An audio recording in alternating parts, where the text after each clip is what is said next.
दुनिया की तमाम छोटी और बड़ी खबरों के लिए हमारे चैनल को सब्सक्राइब करना न भूलें और बेल का बटन जरूर दबाएं। गुजरात में भी ऐसे दो कैंडिडेट्स ऐसे हैं AIMIM के जो CAA NRC को लेकर विरोध प्रदर्शन कर रहे हैं, तो उनको उम्मीदवार बनाया ओवैसी ने अपनी पार्टी से।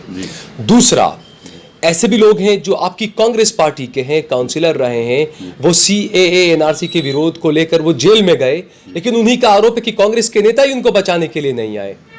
और कई जगहों पर यह हुआ, कांग्रेस के नेताओं ने जो आवाज उठानी चाहिए थी वो आवाज नहीं उठाई। बिल आपने पास करवा दिया CAA NRC को लेकर, कांग्रेस चाहती तो कर सकती थी। कांग्रेस के पास क्या वो वहां पर बहुमत है जो कांग्रेस वापस यानी वॉकआउट करके आप वॉकआउट दे दो? बिल्कुल नहीं, आपने क्या किया फिर? बिल्कुल, आपने यहाँ पर सुब्रमण्यम स्वामी का भी नाम लिया, लेकिन सुब्रमण्यम स्वामी ही कई दिनों से कई चैनल्स पे बोल भी रहे हैं कि राम मंदिर बनाने में, राम मंदिर में मोदी का कोई रोल नहीं रहा है, राजीव गांधी का रोल। आप ही की कांग्रेस पार्टी के बारे में बता रहे हैं, ताला खुलवाया, बड़ा रोल उनका रहा। और सारी सुब्रमण्यम स्वामी खुद ये बात कह रहे हैं कि कांग्रेस का रोल रहा है बड़ा राम मंदिर के लिए। देखिए, आप सब देखे नरसिम्हा राव का हाल क्या हुआ। देखिए, मैं ये आपसे अर्ज किया कि कांग्रेस को क्लीन चिट देना नहीं है, बहुत से चीजें, लेकिन तो क्या आप ये भी मानते हैं कि मुसलमानों की जो बदहाली है उसके लिए भी कांग्रेस पार्टी जिम्मेदार है कहीं ना कहीं? नहीं। तो फिर कौन जिम्मेदार है? 70 साल इक्तदार में रहे, उसके बावजूद मुसलमानों के इतने बुरे हाल। पूरे हिंदुस्तान में वक्फ की जमीनों को ऐसे दिया गया, कांग्रेस के राज में अंबानी को जमीन दे दी गई, वक्फ बोर्ड की इतनी बड़ी जमीन दे दी गई। कांग्रेस पार्टी ने भी बड़ा कारोबार किया वक्फ की जमीनों का, और इसीलिए मुसलमानों की बदहाली हो रही है हर जगह पर। एक कांग्रेस पार्टी नहीं है, हमारे पास भी हमारी पार्टी कर रही है। अभी आपसे अर्ज किया, टोली मस्जिद की जमीन पे 4 शादी खाने बना लिए। असद भाई, अगर आपको दर्द है, वो शादी खानों को हम लोगों ने तुड़ाने का आर्डर लाया, असद भाई वो तुड़ाइए। इसके अलावा मस्जिद इनका कारपोरेटर बंद करके रखा हुआ है। मैं बाबरी मस्जिद की बात कर रहे हैं, आप फलाने बात कर रहे हैं, वो मस्जिद को खुलाया बोलिए असद भाई को। हमारी लड़ाई नहीं है पर्सनल, हम अपने घर को जाके बैठ जाएंगे। हम सिर्फ हिंदू मुस्लिम भाईचारगी रहना, मुल्क में अमन बरकरार रहना, मुल्क तरक्की करना, और तरक्की तभी कर सकता जब तमाम हिंदू मुस्लिम भाई मिलकर ही इस मुल्क को सही तरीके से ले जा सकते। असद भाई के जो बेनामी हज़ार करोड़ की जो दौलत जमा हो गई है, चूंकि ये असद भाई के वालिद मोहतरम किराए के घर में बेगम मंजिल में रहा करते थे। आज असद भाई का 9 एकड़ का पैलेस है। इनके भाई, इनका बैंक है। इनके बैंक में जो सूद के खिलाफ बात करते हैं ना, सूद सबसे ज्यादा कोऑपरेटिव बैंकों में सबसे ज्यादा सूद अगर है तो दारुसलाम बैंक में है। आजम खान बीजेपी से नहीं मिले इसलिए बाहर है, ये भाई मिले हुए हैं, इसलिए आजम खान के पास तो दौलत पहले से थी। ये पैसे दौलत कहां से आ गई, ये बताइए मेरे पास। दूसरा, जब आप हैदराबाद में वहां पर आप चुनाव लड़े करवान में, आप वहां की जनता को यकीन नहीं दिला पाए, गुजरात की जनता को आप कैसे यकीन दिला देंगे? देखिए जनाब, मैं एक सच्चाई की बात अवाम तक पहुंचा रहा हूं।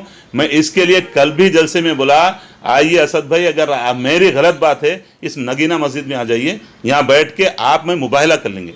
आप देख रहे हैं देश लाइव, देश की आवाज। अहमदाबाद म्यूनिसिपैलिटी के चुनाव का प्रचार आज खत्म हो चुका है, थम चुका है। AIMIM ने पूरी ताकत यहां पर लगाई थी, और AIMIM की तरफ से सांसद इम्तियाज जलील साहब, वारिस पठान साहब, इन तमाम नेताओं ने यहां पर गुजरात आकर पूरी ताकत लगाई। कांग्रेस की तरफ से भी चुनाव प्रचार में दमखम जो है वो दिखाया गया। हैदराबाद से जो है वो उस्मान साहब हैं, जो कांग्रेस के नेता हैं, जो हैदराबाद से यहाँ पर आए अहमदाबाद म्यूनिसिपैलिटी के चुनाव में कांग्रेस के प्रचार करने के लिए। उस्मान साहब से हम बात करेंगे। उस्मान साहब ने क्या कुछ यहाँ पर देखा, किस तरीके का माहौल, किस तरीके का प्रचार रहा, और दूसरे कई मुद्दों पर हम बात करेंगे उस्मान अल हजरी साहब से। उस्मान साहब, सबसे पहले तो बहुत बहुत शुक्रिया कि आपने देश लाइव को वक्त दिया। अहमदाबाद में म्यूनिसिपैलिटी के चुनाव, AIMIM यहाँ पर चुनाव लड़ रही है। आप भी पहले AIMIM में ही थे और अब आप कांग्रेस पार्टी में हैं, यहाँ पर आप चुनाव प्रचार कर रहे हैं, क्या कहेंगे आप पूरे मामले पर? बात दरअसल ये है कि डेमोक्रेटिक राइट है, कंट्री डेमोक्रेटिक कंट्री है, जमहूरियत, किसी को भी कहीं भी कोई भी इलेक्शन लड़ सकते हैं। लेकिन सवाल ये पैदा होता है भाई कि क्या सिर्फ उन इलाक़ों में ही जहाँ पर मुसलमान खड़े हुए हैं और जहाँ कांग्रेस के कैंडिडेट्स हैं और उनको हराने के लिए सामने मुसलमान को ठहरा दिए। डेफिनेटली कई ऐसे बेल्ट्स है, पैकेट्स हैं, मैं देखा जहाँ पर मिली जुली आबादी है, मैंने करीब कहीं 40% मुसलमान है तो 60% गैर मुस्लिम भाई है, कहीं 55% मुसलमान है तो 45% गैर मुस्लिम भाई है। यहाँ वोट पोलराइजेशन अगर हो गया तो सीधा सीधा यहाँ पर बीजेपी को इसका फ़ायदा होगा। और आपको चाहिए ये था कि अगर आप वाकई आप लड़ रहे हैं तो आप दूसरे इलाकों में, गैर मुस्लिम इलाकों से भी आप अपने कैंडिडेट्स को चुनते, वहाँ लगाते, बजाय इसके सिर्फ़ और सिर्फ आप खुली बात है ये कि आप वोट यहाँ पर तकसीम करने के लिए आए हैं। हो सकता है 1-2 सीट मिल जाए अल्लाहु आलम, लेकिन इसका नुकसान बिलरास्त जो जमहूरियत पसंद लोग हैं और जमहूरियत पसंद सेकुलर वोट्स है उसकी तकसीम अमल में आएगी। ये आरोप तो हमेशा लग रहे हैं एमआईएम पर, लेकिन इसका जवाब भी हर वक्त जो है वो एमआईएम की तरफ से, ओवैसी साहब की तरफ से हमेशा दिया जाता है, क्योंकि आज तक तो यहाँ पर असदुद्दीन ओवैसी थे नहीं। जितने भी यहाँ पर चुनाव हुए, लोकसभा का चुनाव हो 2014 का, 2019 का, विधानसभा का चुनाव हो, लेकिन उसके बावजूद बीजेपी को यहाँ पर हिला नहीं पाई है कांग्रेस पार्टी। थोड़ा सा माजी की तरफ अगर गए तो मुनासिब रहेगा ये कि महाराष्ट्र के इलेक्शन हुए थे और वहाँ पर आप देखिए, मेरे पास उसके आंकड़े हैं अल्हम्दुलिल्लाह, वहाँ जहाँ जहाँ जो लोग एनसीपी और कांग्रेस का इत्तेहाद था वहाँ इन्होंने ठहरा कर तकरीबन 32 लोग जो ना ये सेकुलर पार्टीज़ के हार जाने की वजह से वहाँ बीजेपी की हुकूमत बनी। दूसरी जगह आपके बिहार गए, बिहार जाने के बाद भी फर्स्ट फेज़ तीन फेज़ में इलेक्शन हुआ। फर्स्ट और सेकंड फेज़ का आप देख सकते हैं, मेरे पास उसका भी आंकड़े हैं। तो ये जो सेकुलर फोर्सेस है, ये टीम ये जीत रही थी। थर्ड फेज़ में जहाँ सीमांचल है वहाँ देखिए इन लोगों ने 38 तकरीबन सीटों पर बीजेपी को जिताने में अहम कर रहा रोल। 38 सीटों पर कैसे किया? ये तो लड़ाई सिर्फ 19-20 सीटों पर थे। नहीं, इनका बात 19-20 अगर 2 सीट पे भी लड़ लें, लेकिन जाके जो भड़काऊ भाषण देते हैं उसका असर तमाम हर व्हाट्सएप पे इनके 15 मिनट की तकरीर इनके भाई की, इनके जो जिस तरह से भड़काऊ बातें हैं वो हर गैर मुस्लिम भाई के फ़ोनों में, उनके व्हाट्सएप्स पे, हर जगह, हर मोबाइल में तकरीबन जो मेरे को मालूमात यहाँ हो रहे हैं, ये कौम को बांटने वाली जो बातें हैं, ये बात इसका असर 2 जगह भी अगर लड़ाएंगे तो उन इलाकों में पूरों में असर यही होगा। इनके जो भड़काऊ भाषण देंगे सारे स्टेट में इसका असर होगा। वो इसी तरह सीमांचल में भी ये। अच्छा ये भी देखिए आप, मैं चूँकि बीइंग ए सेकुलर, आप बंगाल जा रहे हैं, यहाँ से बंगाल में क्या ज़रूरत है बताइए? बंगाल में वहाँ के मुसलमान अल्लाह के फजल से उनको आरक्षण है, जो भी है, जैसे भी ज़िंदगी गुजार रहे हैं, खुले आम वहाँ पर बीजेपी अपने पर तोल रही है कि हम, और ऐलानात कर रही है कि हम जीत रहे हैं। वहाँ खुली लड़ाई जो है एक तरफ फ़िरका परस्तों की है, एक तरफ जमहूरियत पसंदों की है। नहीं तो इसमें ये तो है नहीं कि ओवैसी साहब के आने से ये हो रहा है। इसके पहले आप देखिए, जब मैंने वही कहा कि जब ओवैसी साहब कहीं और इलेक्शन नहीं भी लड़े, चाहे उत्तर प्रदेश हो, इसके और बिहार का जो आपने बताया, जैसा मैंने कहा बिहार में भी जिन सीटों पर वो लड़े थे चुनाव, 20 सीटों पर, महागठबंधन के पास में पहले इतनी सीटें नहीं थी। पहले जो है वो 11 सीटें थी। उसके बाद जब ओवैसी साहब लड़े तो उसके बाद महागठबंधन के पास में ज़्यादा सीटें आई, एनडीए के पास में कम सीटें गई उल्टा। दूसरा, सिर्फ जहाँ भी लड़ रहे उसकी बात, ओवैसी साहब जहाँ जिन स्टेट्स में नहीं लड़े तो वहाँ पर भी तो सारा बीजेपी का 2014 से क्या, बल्कि जब 92 का जब हुआ तभी से बीजेपी फ़िरकावारियत को लेकर पूरा चुनाव वो कर रही है। तो यहाँ पर होना ये चाहिए था कि कांग्रेस पार्टी को बीजेपी से मुकाबला करना चाहिए था, लेकिन कांग्रेस पार्टी जो है वो एमआईएम से मुकाबले में खड़े होने लग गई है। ये तो बात आप जो बात मैं माजरत खाऊँ आपसे, कांग्रेस पार्टी एमआईएम को पैदा करी सो है। कांग्रेस पार्टी ही ने मजलिस को दारुसलाम दिया। कांग्रेस पार्टी ही की वजह से मेडिकल कॉलेज अक़लियतियों के नाम पे हासिल किया गया। कांग्रेस पार्टी की वजह से काफ़ी मराहत जो कॉलेजेस कायम हुए कांग्रेस पार्टी की बदौलत है। और आपने अर्ज़ किया, आपने कहा कि किस तरह से जो जहाँ पर बीजेपी के वोट कम आए, सीटें कम हुई, डेफिनेटली कम होगी, क्योंकि करप्शन इतना भर गया है, इतना फैलता जा रहा है। अब तो बीजेपी की चूल ढीली हो चुकी है। महंगाई कभी ज़िंदगी में किसी ने इतनी नहीं देखी, किसी ने भी पेट्रोल का रेट नहीं देखा, गैस का प्रॉब्लम, 15 लाख का जो जुमला था, ये सारे चीज़ें बजाय अवाम को यानी सहूलत फराहम होने के, बैंक्स बंद हो गए, एयरलाइंस का मसला हो गया, रेलवे से लगे। एक मिनट भाई, यहाँ पर क्या हुआ, महंगाई के बोझ तले हर कोई परेशान है, जिसकी वजह से अवाम इनके खिलाफ है। वो लाजिम है, वो उनके खिलाफ ही जाएगा उसका रिजल्ट, बीजेपी के खिलाफ। बीजेपी अपने बचाव के खातिर गुजरात में भी यही हाल है बीजेपी का, क्योंकि किसान यानी सरापा एहतजाज बने हुए हैं। आज किसानों की हालत सबके सामने है। अपने बचाव के लिए इन्होंने इनको दावत दी। मेरा ये दावा नहीं, तो इसका ये तो ठीक है कि कोई क्या कर रहा है, कोई क्या, लेकिन कांग्रेस के विपक्ष की बड़ी नाकामी है कि ये मुद्दे जो है, महंगाई बढ़ रही है। मोदी जो है 2014 में जब सत्ता में आए तो उनका नारा ही ये था, आपकी बहुत हुई महंगाई की मार, अब की बार मोदी सरकार। और उसके बाद में 2019 का चुनाव भी लड़ा कांग्रेस पार्टी ने, और उसके बाद भी जितने भी चुनाव हुए तो विपक्षी पार्टियां, कांग्रेस पार्टी विपक्ष का जो मजबूत वो जो रोल अदा करना चाहिए वो नहीं कर पा रहा है।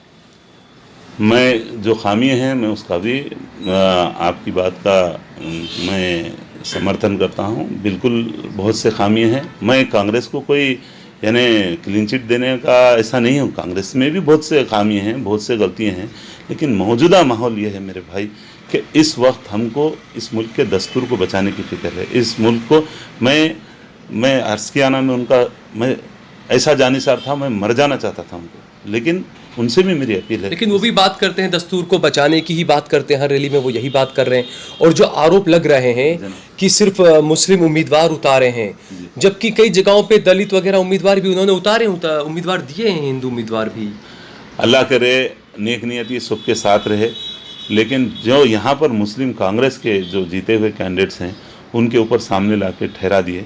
और दूसरी बात, मैं मुद्दे से ना हट जाऊँ, मैं यहाँ से यही अपील करने के लिए आया हूँ। अब जो माहौल जो कशीदा ख़ानदान कोई ख़ानदानों में बंटवारा ना हो जाए, हमारे ख़ानदान में भी बंटवारा कर दिए। मैं यहाँ से आपके तवज्जो से मैं अपील कर रहा हूँ यहाँ की आवाम से। एक दिन है, कल परसों इलेक्शन हो जाएगा। मैं तमाम भाइयों से, यहाँ के तमाम राय दहिंदगान से ये गुजारिश कर रहा हूँ कि इलेक्शन हो जाएगा, भाई बंदी को अपने ये बरकरार रखिए, अपने ख़ानदानों में फूट मत होने दीजिए। बहुत से लोग आएंगे, बहुत से लोग चले जाएंगे। बिल्कुल, सियासी पार्टियां और इक़्तिदारी जमातें तो आती जाती रहती है, बिल्कुल इख्तलाफात नहीं होने चाहिए।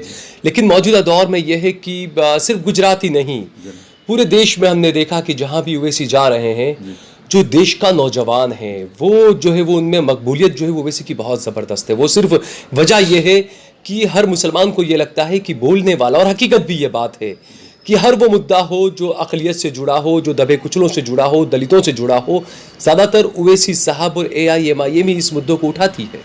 इसके अलावा कांग्रेस पार्टी से मुद्दे उठा नहीं रही है। बताया नहीं जा रहा है गोदी मीडिया की वजह से मेरे भाई।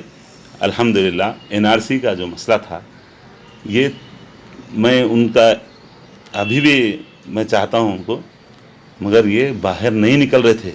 पूरा हिंदुस्तान सरापा एहतजाज बना हुआ था। हर शहर में लाखों मुसलमान और सेकुलर हिंदू भाई निकल के एहतजाज कर रहे थे। हैदराबाद में सब लोग, इनके लोग बोल रहे हैं भाई निकालो निकालो, ये कभी नहीं निकाले। उसके बाद हम तमाम तंजीमों को लेकर अल्लाह के फजल से निकलेस रोड और इंदिरा पार्क पे 10 लाख से ज़ायद इनकी बग़ैर मदद, इन्होंने पूरी कोशिश करे रुकाने की हमारे मिलियन मार्च को। हमने अल्हम्दुलिल्लाह मिलियन मार्च निकाला और अल्लाह के फजल से ये दिखा दिए कि हैदराबाद के मुसलमान NRC के ख़िलाफ़ है, जिस तरह से गैर इलाक़ों के लोग हैं। और दूसरी बात, आवाज़ उठाने की बात है तो मसाइल पेश करने की बात है, तो 4% जो हमारे पास रिजर्वेशन मिला है वो कांग्रेस की बदौलत मिला है। और दूसरी बात, जज्बाती तकरीर से मेरे भाई किसी का पेट भरने वाला नहीं है। जज्बाती आपने कहा, जो आपने कहा कि मिलियन मार्च आपने निकाला था, मैंने भी देखा था, लाखों लोग उसमें जुड़े थे। बिल्कुल, मैं अकेला नहीं हूँ, मैं उसका लेकिन गुजरात में भी ऐसे 2 कैंडिडेट्स ऐसे हैं AIMIM के जो CAA NRC को लेकर विरोध प्रदर्शन कर रहे थे, तो उनको उम्मीदवार बनाया ओवैसी ने अपनी पार्टी से। दूसरा, ऐसे भी लोग हैं जो आपकी कांग्रेस पार्टी के हैं, काउंसिलर रहे हैं, वो CAA NRC के विरोध को लेकर वो जेल में गए, लेकिन उन्हीं का आरोप है कि कांग्रेस के नेता ही उनको बचाने के लिए नहीं आए। और कई जगहों पर यह हुआ, कांग्रेस के नेताओं ने जो आवाज उठानी चाहिए थी वो आवाज नहीं उठाई। बिल आपने पास करवा दिया CAA NRC को लेकर, कांग्रेस चाहती तो कर सकती थी। कांग्रेस के पास क्या वो वहां पर बहुमत है जो कांग्रेस वापस यानी वॉकआउट करके आप वॉकआउट दे दो बिल्कुल? नहीं, आपने क्या किया फिर? जो मुसलमानों के हमदर्दी का दावा कर रहे हैं, बिल फाड़ देने से क्या बिल वहां पर रद्द हो गया क्या? देखिए जज्बात, कम से कम आवाज तो उठाई उन्होंने पार्लियामेंट के अंदर। कांग्रेस ने तो ये भी नहीं किया। ऐसा मुसलमान हूं मैं यहाँ पर हिंदुस्तान में, जज्बाती नौजवान जो है ना इस्तेसाल इसका जो शिकार हो रहे हैं उनमें मैं भी एक हूँ। ये तो आज ये 18 साल 20 साल 22 साल 25 साल का मुसलमान, इन लोगों को मालूम नहीं, जज्बाती तकरीर से मसाइल हल होने वाले नहीं हैं। हमको मुल्क के दस्तूर का अब जो मसला है, आज मुल्क के सेकुलरिज्म का मसला है। जज्बाती तकरीर से सेकुलरिज्म बचने वाला नहीं। इनकी तकरीर से 85% अगर मुसलमान गैर मुस्लिम भाई एक तरफ हो जाएंगे, जो बीजेपी जो चाहती है, सुब्रमण्यम स्वामी जो चाहते हैं, अमित शाह जो चाहते हैं, वही काम आप अगर यही मुसलमान मुसलमान मुसलमान सिर्फ मुसलमान का नारा लेके उठेंगे तो लाजिम, और जिस तरह से भड़काओ गैर मुस्लिम भाइयों के ताल्लुक से जो गलत बयानी हो रही, इनको फलाना कर देंगे, लाल दरवाजे को हरा दरवाज़ा कर देना है, ये श्री जो इनके राम जी हैं, वो मैं सब दीगर मज़ाहिब के लोगों का भी एहतराम करता हूँ कि उन लोगों को उनको गाली देना, उनको बुरा बोलना, ये तो इस्लाम नहीं है। तो इससे जो ना जितने सेक्युलर वोट है ना, जो दस्तूर का आज मसला है, ये तमाम फिस्ताई ताकतों से इसको तरक्की तक़वियत मिल रही है। और वो जज्बाती नौजवान जिसको दीन से, जो मेरे भाई जो नौजवान है, जज्बात, मैं भी बहुत अल्हम्दुलिल्लाह जो भी जज्बात है, मैं एक मेरा लिमिटेशन से जो इस्लाम ने मेरे को बताया उसके अंदर रह के जज्बात का इज़हार करना। बिल्कुल, आपने यहाँ पर सुब्रमण्यम स्वामी का भी नाम लिया, लेकिन सुब्रमण्यम स्वामी ही कई दिनों से कई चैनल्स पे बोल भी रहे हैं कि राम मंदिर बनाने में, राम मंदिर में मोदी का कोई रोल नहीं रहा है, राजीव गांधी का रोल रहा। अभी की कांग्रेस पार्टी के बारे में बता रहे, ताला खुलवाया, बड़ा रोल उनका रहा। और सारी सुब्रमण्यम स्वामी खुद ये बात कह रहे हैं कि कांग्रेस का रोल रहा है बड़ा राम मंदिर के लिए। देखिए, आप सब देखे नरसिम्हा राव का हाल क्या हुआ। देखिए, मैं ये आपसे अर्ज किया कि कांग्रेस को क्लीन चिट देना नहीं है, बहुत से चीजें हैं, लेकिन तो क्या आप ये भी मानते हैं कि मुसलमानों की जो बदहाली है उसके लिए भी कांग्रेस पार्टी जिम्मेदार है कहीं ना कहीं? नहीं। तो फिर कौन जिम्मेदार है? 70 साल इक्तदार में रहे, उसके बावजूद मुसलमानों के इतने बुरे हाल। देखिए साहब, हमने हैदराबाद दक्कन में हमने निज़ाम का जो अभी 70 साल हुआ हमारी हुकूमत जाके, निज़ाम मीर उस्मान अली ख़ान की, उस वक़्त मुसलमान काफ़ी हम लोग खुशहाल थे वहाँ उस वक्त। और हमारे पास ओल्ड सिटी की बात कर रहा हूँ, 1400 से ज़ायद 1487 तकरीबन स्कूल्स थे। आज वो तक पूरे प्लाटिंग होके 232 स्कूल बचे हुए हैं। नहीं, ये मामला सिर्फ हैदराबाद का नहीं है, पूरे हिंदुस्तान में वक्फ की जमीनों को ऐसे दिया गया। कांग्रेस के राज में अंबानी को जमीन दे दी गई, वक्फ बोर्ड की इतनी बड़ी जमीन दे दी गई।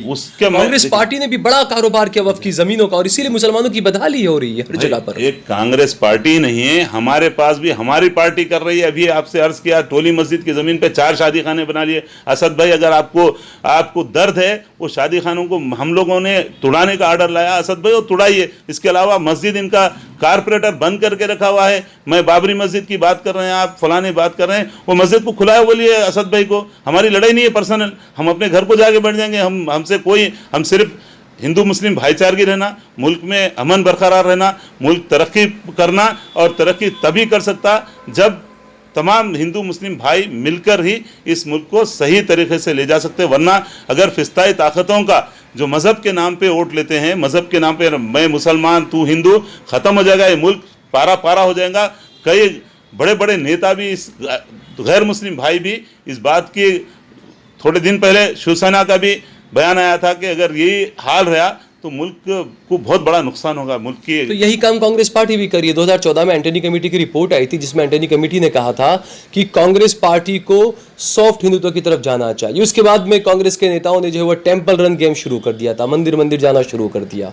तो कांग्रेस पार्टी की तरफ से भी यही किया जा रहा है। अब अगर वो हो रहा है, अगर कोई कर रहा है, तो मैं जिस कांग्रेस से वाबस्ता हूँ मोहतरम, मैं मौलाना मोहम्मद अली जौहर रहमतुल्लाह अलैह के बैतुल मुक़द्दस के उनके खबर पर अल्हम्दुलिल्लाह हाज़िरी दे के वहाँ उनके लिए दुआ करके आऊँ। वो कांग्रेस के सदर थे। मैं उस कांग्रेस से वाबस्ता हूं जिसके सदर मौलाना अबुल कलाम आज़ाद मुफस्सिर। लेकिन उसी जौहर की यूनिवर्सिटी को जब बीजेपी ने तार-तार करने की कोशिश की तब भी कांग्रेस पार्टी कुछ नहीं बोली, तब भी ओवैसी ने आवाज उठाई कि हम आजम खान से जाकर मिलेंगे आजम खान के लिए। कांग्रेस पार्टी ने तब भी आवाज नहीं उठाई। भाई आजम, आप ये जो बात हो रही है ये जुमलेबाजी है। जैसे अमित शाह ने कहा था कि वो क्या हुआ, मोदी साहब ने कहा था कि 15 लाख रुपए दे देंगे, तो बोले भाई वो जुमलेबाजी, ये जुमलेबाजी है।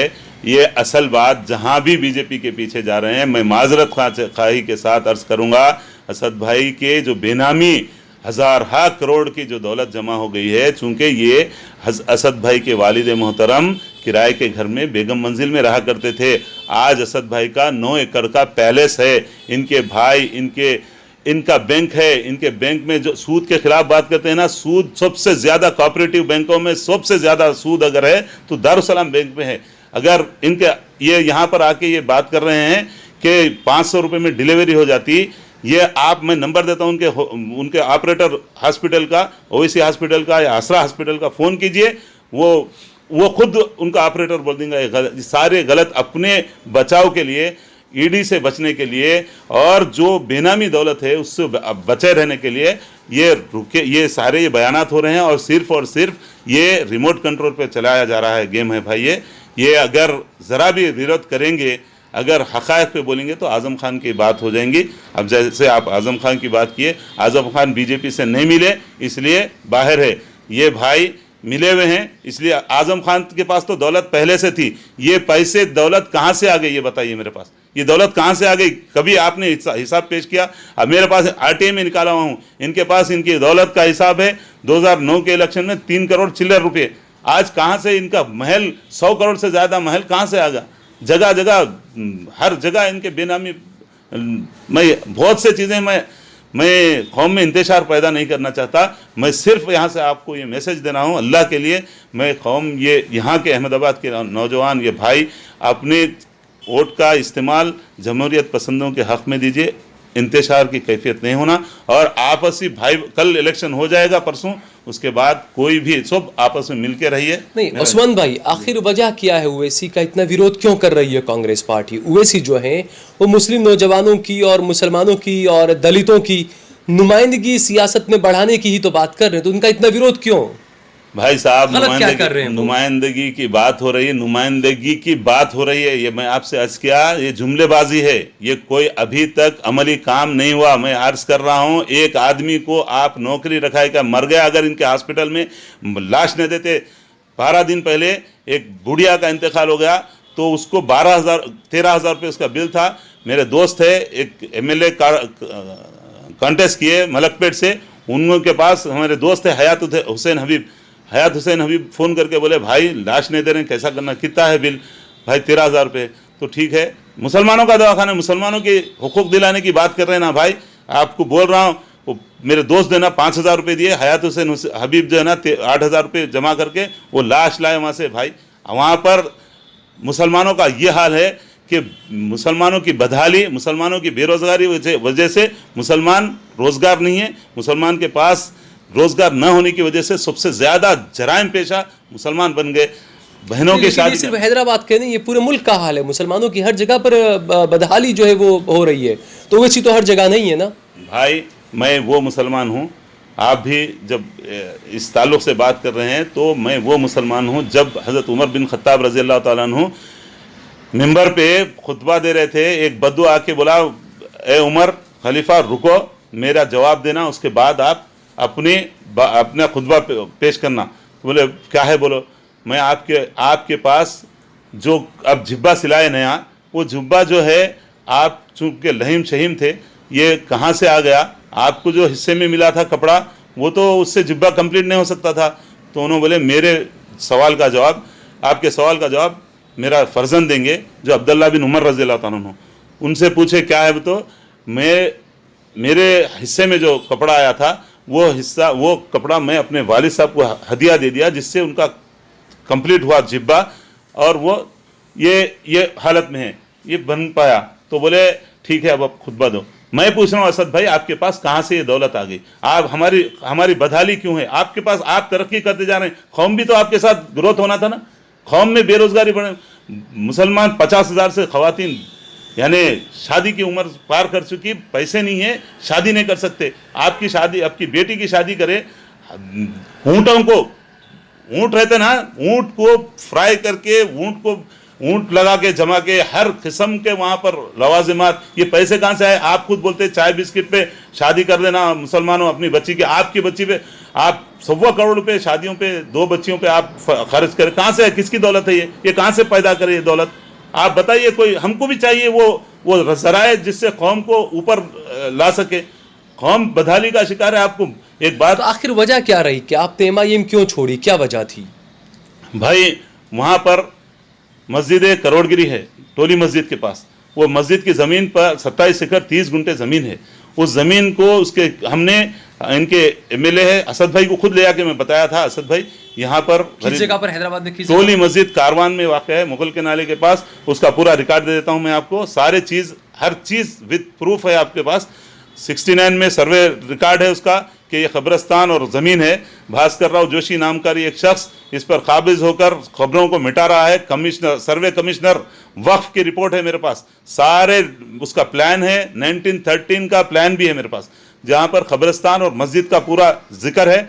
और उस ज़मीन पर इन्होंने जो मुसलमानों के MLA थे, मरहूम इंतकाल हो गया, नाम लेना मरहूमों के ताल्लुक से मुनासिब नहीं समझता मैं, असद भाई को ले आके बताया, असद भाई ठीक है यहाँ पर बसाएंगे मुसलमानों को, बोले गरीब मुसलमानों को वक्फ के टेनेंट बनाकर, वो बजाय वक्फ के टेनेंट वहाँ बनाने के वहाँ पर शादी खाने बना दिए, जिसके खिलाफ हम निकलना पड़ा, बगावत कर। कौन लड़ सकते बोले इनके लोग, कौन लड़ सकते? हम जमहूरी अंदाज में लड़ रहे हैं और लड़ते रहेंगे। इनके साथ ही इनका कारपोरेटर है, उसका नाम जाकिर बाकरी है। बोलिए असद भाई को, मेरी इल्तिजा है असद भाई, अल्लाह के वास्ते, 1913 का गजट में भी मस्जिद चंदा साहब लिखा हुआ है, 649 गज जमीन लिखी हुई है, कब्रस्तान और मस्जिद को झूले डाल के गिरा दिए, पूरा खाली एक दीवार बची हुई है। असद भाई पूरे मुसलमानों के हमदर्दी करते ना, पहले घर के अंदर अंधेरा है असद भाई, अल्लाह के वास्ते वो मस्जिद को आबाद कर दो। मैं अपनी आपने जो आरोप लगाए हैं काफी गंभीर आरोप हैं ये, तो मैं बाद में दोबारा ये बात भी कहूंगा कि कांग्रेस के भी कई नेताओं पर वक्फ की जमीनों को लेकर आरोप लगे हैं। आप कांग्रेस के नेता हैं, क्या आप भी पार्टी के अंदर भी ये बात उठा सकते हैं? पार्टी के नेता भी इन चीजों से बचे। कांग्रेस ने भी बहुत ऐसे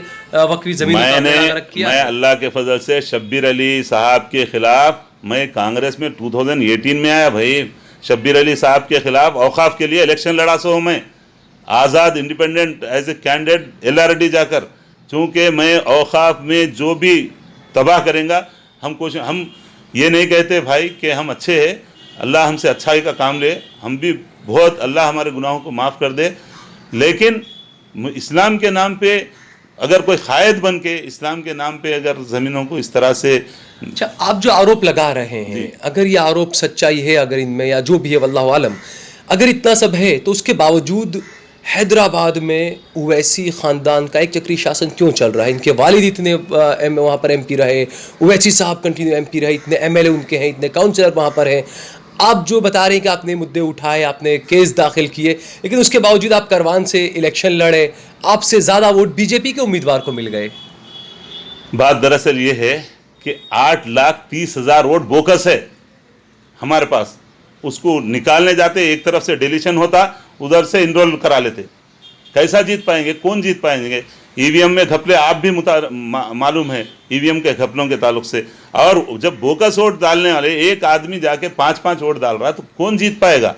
हम अवाम को शऊर बेदार करके इंशाल्लाह हमारी कोशिश है कि हम कानूनी तरीके से ये जो मसाइल है, जब तक कि मैं हाईकोर्ट में मैंने भी रिट फाइल किया कि ये बोगस वोट जो है ना, इसको डिलीशन किया जाए, इसको डिलीट किया जाए। और जब अब तकरीबन 19 लाख वोट हो गए, 19 लाख कुछ हज़ार है, जिसमें 8,35,000 मेरे क्षेत्र में कारवान में 98,735 वोट तकरीबन बोकस वोट है। एक घर में मैं आपको बताता हूं, अगर चाहिए तो 10 मिनट में वहां से लिस्ट मंगा सकता हूं, एक घर में 169 वोट है। कैसा? तो इतने वक्त वहां पर कांग्रेस की सरकार रही, क्या किया कांग्रेस पार्टी? कांग्रेस का इनका, अगर आप कह रहे हैं कि ओवैसी साहब ने वक्फी जमीनों पर इस तरह का जो काम किया, उस वक्त भी कांग्रेस की भी सरकार थी वहां पर, तो क्यों नहीं कर पाई कांग्रेस पार्टी कुछ? भाई कांग्रेस की इनकी साझेदारी थी भाई उस वक्त। तो आप कांग्रेस के नेता हैं और आप खुद इस बात को मान रहे कि साझेदारी थी। सुनिए, अब 2018 में चूंकि मेरी लड़ाई मस्जिद, टोली मस्जिद चंदा साहब और दीगर जो औकाफ की जायदाद हैं उसके तहफ़्फ़ुज़ के लिए मैं लड़ रहा हूँ। उस वक्त जब 2018 में मेरे पास पैगाम आया कि उस्मान साहब आप ये एज ए कैंडिडेट आपको लड़ना है, तो मेरे को कोई भी कहीं भी जहाँ मैं अगर पब्लिक मीटिंग का परमिशन डालूँ मेरे को रद्द कर दिया जाता, मेरे को अरेस्ट कर लिया जाता, मैं कहीं भी मैं जलसा ही नहीं कर सकता क्योंकि पूरा शहर पे कंट्रोल इन लोगों का है। तो मेरे को एक प्लेटफॉर्म मिला कि इसके ज़रिए से अवाम तक हक़ाइक़ को पहुँचाऊँ। मैं यहाँ भी जो आया मैं सच्चाई को अवाम तक पहुँचाने के लिए आया। उनके जीतने का जो राज है यही है कि सूदखोर हर गली में, आपके पास अहमदाबाद में नहीं है, अल्लाह का शुक्र नहीं, बहुत है, गुजरात में बहुत सूदखोर है यहाँ पर भी। यहाँ हमारे और दूसरा, जब आप हैदराबाद में वहां पर आप चुनाव लड़े करवान में, आप वहां की जनता को यकीन नहीं दिला पाए, गुजरात की जनता को आप कैसे यकीन दिला देंगे? देखिए जनाब, मैं एक सच्चाई की बात अवाम तक पहुंचा रहा हूं। मैं इसके लिए कल भी जलसे में बोला, आइए असद भाई, अगर मेरी गलत बात है इस नगीना मस्जिद में आ जाइए, यहाँ बैठ के आप में मुबाहला कर लेंगे। अल्लाह हलाक कर दे उसको जो अल्लाह पे ये बात झूठ बोल रहा। अगर वो मस्जिद है या नहीं है आप बोल दीजिए, मस्जिद चंदा साहब है नहीं है, रिकॉर्ड बता देता हूँ मैं, आप इनकार कीजिए। अगर मैं गलत हूँ अल्लाह मेरे को हलाक नहीं, अगर ऐसा है तो बिल्कुल गलत है, कार्रवाई होनी चाहिए बिल्कुल इस बात को लेकर। लेकिन दूसरा, कांग्रेस पार्टी का एक ही रहा है कि जब तक कोई भी व्यक्ति, कोई भी पार्टी जब तक कांग्रेस के साथ रहती है तो कांग्रेस के लिए बहुत अच्छी होती है वो, लेकिन जैसे ही कांग्रेस से अलग हो जाती है तो कांग्रेस के लिए बुरी, उसको कांग्रेस हर जगह उसको प्रचारित करने लगती है कि ये बहुत बुरा है। चाहे वो छोटू भाई वसावा हो, राज्यसभा के चुनाव के टाइम पर भले अहमद पटेल के पास आ गए हो तब वो अच्छे थे छोटू भाई वसावा। अब छोटू भाई वसावा जब बाहर हो गए, कांग्रेस के खिलाफ हो गए, छोटू भाई वसावा बुरे हो गए। वो ऐसी जब तक थे कांग्रेस के साथ तब तक वो अच्छे थे, कांग्रेस से बाहर हो गए तो बुरे हो गए। तो ये क्या कांग्रेस का भी मामला थोड़ा बहुत गड़बड़ नहीं लग रहा है आपको? भाई इनकी बात मैं अभी भी उनसे मैं अर्ज़ कर रहा हूँ ना, मैं उनसे अभी भी उतना मुखालिफ नहीं हूँ, लेकिन इन्होंने जब तक कि अपने मफादात की तकमील है उनके साथ, चंद्रबाबू टीडीपी के साथ थे, ये कांग्रेस के साथ जब तक थे, आपको मालूम है कांग्रेस के दौर में मस्जिद उमर फारूक शहीद हुई, ये साथ में सोनिया गांधी के साथ ये थे। उस वक्त मस्जिद की शहादत एयरपोर्ट की मस्जिद पे शहीद करके एयरपोर्ट बनाया गया। असद भाई क्यों साथ थे उस वक्त? लेकिन हैदराबाद की मस्जिद मंदिर को लेकर ही फिर उन्होंने कांग्रेस पार्टी से अलग भी हुए ना। अरे यही तो बहाना है, ये नहीं है कुछ भी मसला। यहाँ मसला ये है, मोहम्मद पहलवान का वाकया हुआ। मोहम्मद पहलवान इनकी ज़मीन पे, इनके छोटे भाई उनकी ज़मीन में घुस जा रहे थे, बार बार बोल रहे हैं नहीं आना नहीं आना। ये हमारे 70 साल से हमारे डॉक्यूमेंट से हम कल्टिवेशन करते लैंड पे, उसके अंदर घुस गए। जाने के बाद वहाँ लड़ाई हुई, उनके भतीजे, उनके मोहम्मद पहलवान के भतीजे इब्राहिम याफई को इनके भाई ने गोली मार दी वहाँ पर, इन्हों भी वहाँ पे जख्मी हुआ। मस्जिद का मसला नहीं था वहाँ पर। क्या हुआ, एक महावीर हॉस्पिटल था। बोलिए, आप अगर खुल के बोलने पूछने चाह रहे हैं तो बोल रहा हूँ, महावीर हॉस्पिटल है वहाँ पर, जो एक जैन कम्युनिटी रहती, वो लोग लीज लिए हुए थे, उनकी लीज खत्म हो गई तो इन्होंने उस वक्त किरण कुमार रेड्डी जो चीफ मिनिस्टर थे उनको बोले कि ये हमको दीजिए। उसके अलावा किरण कुमार रेड्डी को बोले कि हमारे प्रेस के वास्ते 5 एकड़ ज़मीन शहर में होना, हमारे मेडिकल कॉलेज के वास्ते 5 एकड़ ज़मीन शहर में होना, 15 एकड़ ज़मीन इस तरह से इन्होंने अपने कॉलेजेस के वास्ते इस चीज़ों के लिए मांगे। तो उसमें गलत क्या है? सही तो क्या ना, उन्होंने मांगा है जनता के लिए, तो गलत क्या है? एक मिनट, यहाँ पर जनता का मसला नहीं है,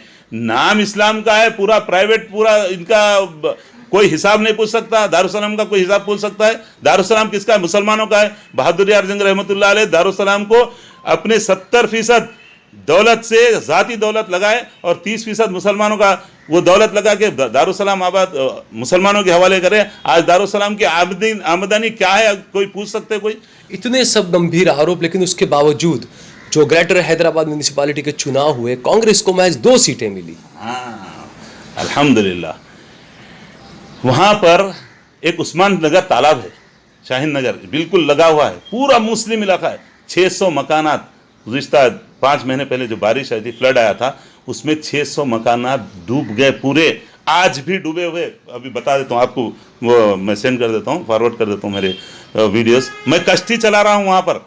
असद भाई आज तक वहाँ पर नहीं गए, वो पानी क्यों नहीं खाली कराए? महाजन के फोटो आए थे पानी में, वो भी जा रहे हैं, लोगों से मिल रहे हैं, पैकेज दे रहे हैं। वो कहाँ का है? वो दूसरे इलाकों का है। शाहीन नगर में असद भाई की जिम्मेदारी है या नहीं? जब मुहाजिर हो गए पूरे मुसलमान वहाँ से खाली हो गए उनके घरों को बाजाबात करना असद भाई की, क्योंकि असद भाई केसीआर के पार्टनर है, केसीआर हुकूमत में असद भाई वहां आज तक वो पानी खाली नहीं कराया, मुसलमान दरबदर के वहां पर जिंदगी गुजार रहे हैं। असद भाई अगर वाकई मुसलमानों के हमदर्द है, आज भी असद भाई से मेरी इल्तिजा है, गुजारिश है, वो मुसलमानों को फौरी राहत कार्य का इंतजाम करे। मुसलमान बहुत नाराज हो गए थे आपका ये जो मसाइल हुए भाई, आप वो एक मुसलमान नाराज हो गए, लेकिन मैं वही कहूंगा उसके बावजूद विधानसभा चुनाव में कांग्रेस का बुरा हाल हुआ, ग्रेटर हैदराबाद म्युनिसिपल चुनाव में बुरा हाल हुआ, अब जो है वो मुसलमान नाराज कांग्रेस पार्टी से है बहुत ज्यादा। दीजिए मुझे बोलने दीजिए, कांग्रेस को मैं ये अर्ज कर रहा हूं, कांग्रेस कहीं भी, यानी मैं क्लीन चिट नहीं दे रहा हूं कांग्रेस को। बात ये दरअसल ये है कि मुसलमान बहुत ज्यादा बरहम हो चुके थे, तो इन्होंने अमित शाह को वहां बुलाया चार मीनार के मंदिर के पास, वो बंडी संजय ये लोगों ने वहां पर मुसलमानों को ओल्ड सिटी में मैं सर्जिकल स्ट्राइक करूंगा बोले, मुसलमानों को खौफ के माहौल में लाके, अब वो मुसलमान अरे भाई अपनी बखा चाहेंगा, वोट को देखेंगा, अरे भाई उन्होंने बोल रहे हैं देखो तुमको खाली करा देते, बोल रहे हैं यहाँ सर्जिकल स्ट्राइक होगा, अगर फिर तुम्हारी मर्जी, अब बचाना है तो जमात को बचा लो। तो यहाँ से तो यही बात साबित होती है कि मुसलमान ओवैसी पर भरोसा कर रहे हैं, कांग्रेस पर तब भी भरोसा नहीं किया मुसलमानों ने, वही बात साबित हुई। नहीं भाई, डर के माहौल में आपसे अर्ज कर रहा हूं, पूरे बूथ कैप्चरिंग होती यहाँ तो अल्लाह वाला, मैं जो सुना उतना यहाँ पर बूथों पे कब्जे नहीं होते बोल के अल्लाह को मालूम है क्या है उसका, लेकिन हमारे पास हर गली में 2 दिन पहले गन्ना नसीर को अरेस्ट कर लिया गया। ऐसे कई लोग हैं जहाँ हमारे एक अच्छे डीसीपी साहब आए हैं जो रॉडिज्म को ख़त्म कर रहे हैं, तो वहाँ पर हर जगह सूदखोर गुंडागर्द अनासिर इनके खिलाफ आवाज़ करे। अवैस का मर्डर होगा 2014 में, फेरोज खान के लिए ठहरा था, और एक इनका बैनर लगाया अब्दुल रज़ाक जिया टागिस के पास मल्लेपल्ली में, उसका मार के भेजा निकाल दिए। इनके खिलाफ कोई विरोध ठहरना ही नहीं, गांजा डाल के पकड़ा देते, झूठे केसों में बुक करा देते, कारोबार खत्म करा देते, उसका कोई भी चीज़, ऐसा जिंदगी गुजारना जो बंधुआ मजदूर जिस तरह है ना, हमारा ओल्ड सिटी में वो हाल है। जो लोग मुस्तफिद हो रहे हैं ना, वो लोग हैं जो इनके हमनवा है, इनके कॉलेजेस में, जो इनके स्कूल्स में फ्री तालीम दे रहे हैं, इनके इब्तदाई के सदरा, इनके कारकुना, इन लोगों के आस्ते वहाँ पर है। मुसलमानों के 1200 से जायद स्कूल जो उर्दू मीडियम निज़ाम ने कायम कर दिए, पूरी प्लाटिंग कर दी इनके लोग, रात रात एक आहिस्ता आहिस्ता एजुकेशन को खत्म कर दिए। गुजरात के अंदर कई मुस्लिम, गुजरात के अंदर कई उर्दू स्कूल बंद कर दिए गए, कांग्रेस पार्टी कुछ नहीं कर पाई उसके लिए। मैं बोलो ना, जो यहाँ इस्लाम के नाम पे मुसलमानों की हमदर्दी का दावा कर रहा ना, इनका एक्स मेयर जुल्फिकार 2007 में मैं मधु एमपी को लेके गया, 9 उर्दू मीडियम स्कूल, बताइए उर्दू मीडियम स्कूल जो गवर्नमेंट स्कूल है, एक बिल्डिंग में उसने अपनी बिल्डिंग में 9 स्कूल चला रहा था। ये स्कूल से, एजुकेशन से ये खिदमत है, या जहां जहां स्कूल है ना वो तोड़ देना, स्कूल को यहां ला लेना। एक बिल्डिंग में 9 स्कूल चल रहे थे भाई। ये गुजरात में मैं वही कह रहा हूं कि हर जगह आप देखिए उर्दू का हाल क्या है जी। कांग्रेस को लोग उसके लिए भी मुसलमान जिम्मेदार मान रहे हैं कि कांग्रेस पार्टी की वजह से उर्दू खत्म होने लगी है, जो आवाज उठाना चाहिए। कांग्रेस के दौर में खुद कई उर्दू स्कूल बंद किए गए। दूसरा, आरोप प्रत्यारोप ये चलते रहते हैं, हमेशा हर पार्टी पर एक दूसरे पे लांछन लगाते रहते हैं, लेकिन जिस तरीके चुनाव प्रचार खत्म हुआ, नतीजे आएंगे, जनता बताएगी क्या किस पर भरोसा किया, किस पर नहीं किया। आपको क्या लगता है, कांग्रेस पार्टी पर जनता भरोसा करेगी या नहीं? मौजूदा माहौल में जो हालात है, जज्बात से परे होकर हक़ाइक़ को देखते हुए फ्यूचर में इस मुल्क की यकजहती के सालमियत के लिए जो लोग फ़िक्रमंद है, और मैं इंशाअल्लाह ये समझता हूँ कि हालात की जिस तरह से इंतशार की कैफियत पैदा की जा रही है, इस वक्त जमहूरियत पसंद लोग एक जगह होंगे, महंगाई के ख़िलाफ़, जुल्म के ख़िलाफ़, और इस मुल्क के दस्तूर को बचाने के लिए इंशाअल्लाह वो काम करेंगे। और मैं ये भी आपके ज़रिए से मैं तमाम भाइयों से मैं दरख्वास्त करता हूँ, गुजारिश करता हूँ, इलेक्शन को पुरअमन तरीके से होने दें, और इंशाअल्लाह ताला जो लोग जहाँ भी सेकुलर लोग हैं उनको भारी संख्या में उनको अपना वोट देकर, जायज़ वोट देकर उनको कामयाब बनाएं, मेरी यही गुजारिश है। बहुत बहुत शुक्रिया उस्मान।